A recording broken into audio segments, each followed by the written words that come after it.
Okay. So good news, only 5 out of the 8 cards are Major Arcana cards. Is that good news? I don't know. Hangman, Chariot, Wheel of Fortune, non-Major Arcana card for this card, the extra card for this deck, the Illumination, that I do count as a Major Arcana card, and the High Priestess. Those are your Major Arcanas.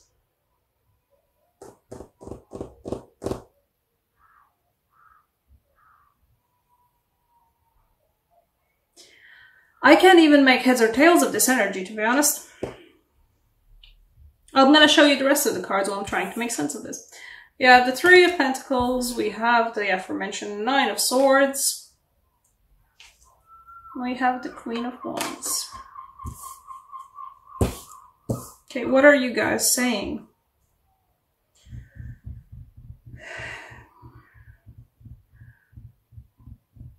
There is a big change coming. You're gonna be feeling like you have no control over what's happening, while you do actually have control of what's happening. No, that's not it. There is a big change coming. And you're gonna feel like you're way in over your head. There it is. But only through your intuition, your gut feelings, will you be able to figure out what even is going on and how to go about reining it all in. It can be reined in, but only if you kind of let go. If you let go of the analytical, if this then that thinking. If you got that mindset where you've got like a set of rules in your head, if you got like a set of operations for, if this happens in my life, then I do this and this and this and this. The upheaval is going to be very large, and your first instinct is going to go completely, analytically at it, and whatever aspect of your life is happening, your first gut feeling is gonna be to go completely analytically at it and rein it in using your previous modus operandi that is not gonna pan out this time. It's not. Your previous modus operandi will lead you to this. Just purely look at the visuals of the cards if you don't know shit about tarot. The previous modus operandi, the previous way you were doing things, if you apply this to this situation, will lead you to this. What you need to do is learn how to walk on goddamn water. You need to tap into a completely different aspect of yourself.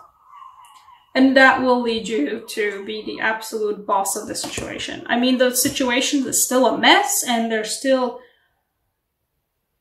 you know, everything's going in all different directions, and you don't have reins to hold all that in. But you kind of do. If you come from the position of working from your gut, working from your inner knowledge, working from your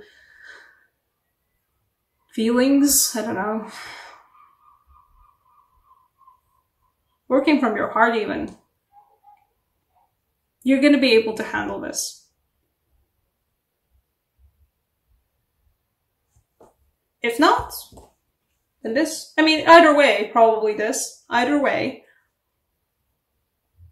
Whatever it is that you've been building and working on that's having such an upheaval right now in everything about it.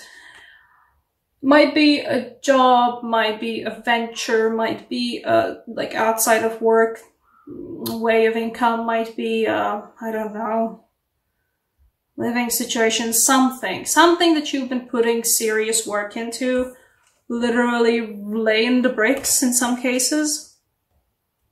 the thing that's gonna just, like, this is not just like, oh, Wheel of Fortune, stuff's kind of turning around, maybe coming back to where it needs to be. It's a major spin of the wheel, and it's not like the spin of the wheel where it's like, oh yes, and the Wheel of Fortune spins around, you know, like the world keeps spinning, and now it's summer again, where previously there was winter, and just keeps like nice and evenly spinning. No. The illumination gives the Wheel of Fortune like an actual Wheel of Fortune, like in TV shows where you just go spin and just spin it as hard as you can and then just hope it lands on something good or hope it lands on the best thing that it can. That's what that spinning will be like. That's what that upheaval will be like. It's gonna make your head spin too. And it's gonna be about something that you've been putting hours into, you've been putting work into, you've been putting effort into. And you're probably gonna be so anxious about it, or you've been already anxious about it so much that you have sleepless nights, you can't sleep, you can't relax, everything's horrible. You feel like you're staring into the mouth of just so many swords. Why does the swan have so many swords in its mouth? What kind of a swan even are you? But that's what that will feel like. You're staring into the maw of something that's absolutely has the power to swallow you whole. It won't, but it won't anyway.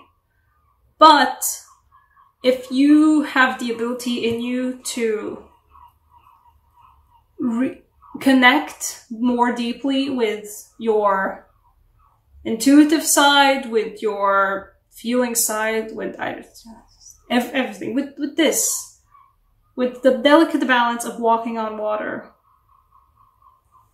As in one particular commentary for this card, I said that it does make me think of Persephone's and Hades with the pomegranates. The ability to be in both a goddess of spring and the queen of the underworld. Doing both. Being connected with both. If you have the power to connect more deeply with that, you will stop feeling like this. You will stop feeling like you're staring into the maw of so many teeth that are going to swallow you whole. Because you will be. This is an illusion. This feels like this, but that is an illusion.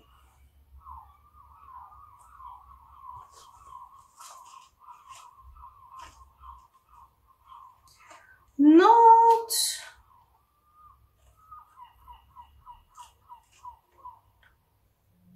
Where is the Queen of Wands? I'd say this is not about you. We also have a Queen of Wands here. It feels like somebody else. It feels like somebody adjacent to you who you can take inspiration from. That's what that feels like. If you can't figure out how to do the intuition thing, how to do the both yin and yang, both goddess of spring and queen of underworld, that's essentially, take inspiration from somebody near you who is like this, who is in power, who is radiant, who is growing, who is evolving, who has that, I'd say even probably feminine kind of a intuition to themselves. If needs be, literally just talk to them.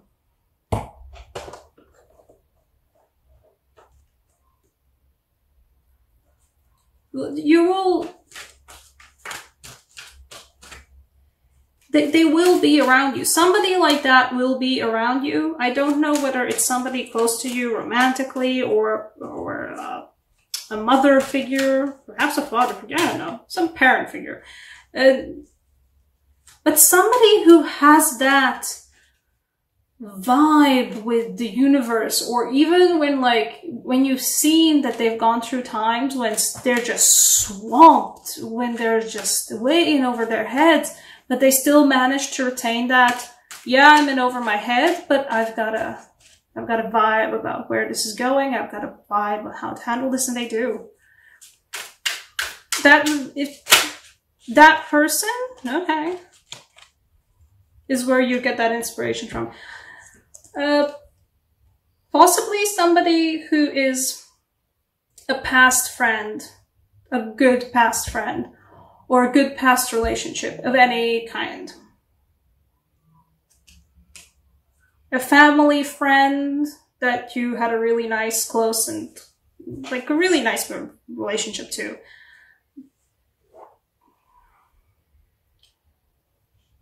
But whoever it is, it's somebody you have, somebody who is close to you or has been close to you before and has the possibility of being close to you again. Not like romantically, but somebody who you have the ability to reach out to. Or even if it is somebody you can't reach out to, you do have the ability to just remember about them. Yeah. You have the ability to, somewhere in your life, somewhere in your previous experience, there is that person who you can take an inspiration from on how to deal with this. Because that upheaval, I don't know what it's going to be. Perhaps it's going to be self-inflicted. Perhaps it's going to be like, I have an opportunity to turn my life around, and you're going to turn your life around, but except it won't be like, whoop, you know, it's not going to be a 180. It's going to be like, spin, spin, spin, spin, spin, spin, spin, until it lands on 180. It's going to end up being 180, but before that, it's going to go through so many more degrees, like thousands of degrees. Something circumference, something blah, blah, blah math. Right, Latvian signs for you. What energy will help you? I'm using the Latvian signs deck. The Latvian signs deck is it is not unlike runes. It's actually not like runes. It's just symbols from Latvian culture that carry very good energy to them and can be used as sigils, pretty much. Can be used even when you just invoke different runes in any kind of spell work. If you do any kind of spell work or magic work or energy work or whatever you would like to call it. The Latvian signs are just a type of symbol to invoke, and I like to keep this personally. Oh. Okay. I like to personally keep this culture quite open. I like sharing my culture, and so if anybody feels like using these, I personally am acting as a representative for the whole of Latvians and saying you can do that. The sign you get is, well, it's the snake sign. It's the forest snake sign. It's wisdom, but it's the creative aspect of wisdom.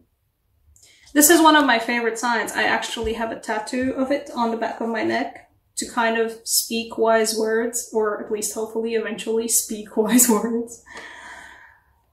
Doesn't help with my sentence structuring, but that's where we are. The creative aspect of wisdom. Be creative. Don't be surprised that once you've succeeded, once you've actually done the work and once you've actually reconnected back with your intuitive side and you've got like, okay, I have to think about different ways about how to handle these things. Don't be afraid of it. It's completely out of the ordinary. Like, it's so far out of the ordinary how you're going to handle this change. But it's going to work. Like, it feels like you yourself might have, I mean, Pisces, have a lot of creative energy within you.